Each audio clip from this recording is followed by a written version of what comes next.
Orang puang rebonding atau keritingkan rambut. Tidak ada sebarang nas Quran hadis yang sebut berlapah, dilaknat, dicela, dilarang masalah rambut keriting wak luruh, rambut luruh wak keriting.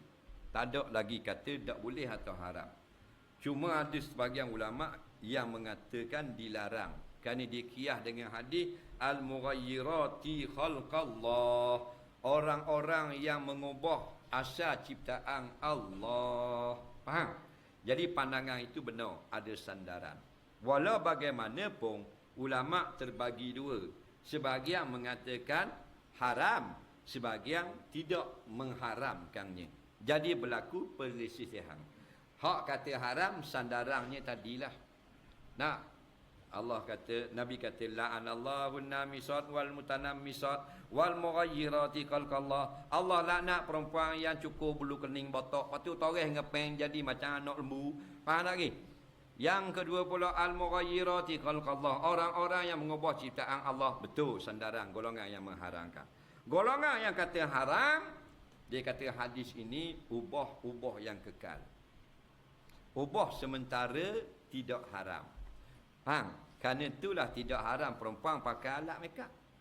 Sebab sementara. Contoh, matanya hitam atas kelopak mata, dia pakai eyeshadow. Faham? Nampak comel loteng jadi. Tahu tak? Adakah eyeshadow tu lekat sampai 18 tahun?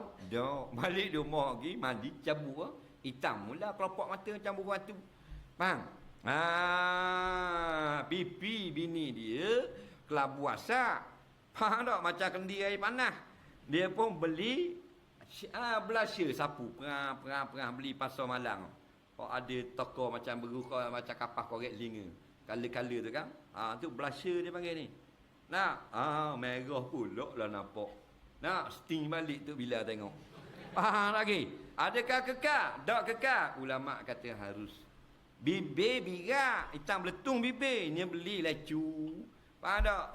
RM3.9 boleh yoyo suti dia. Faham?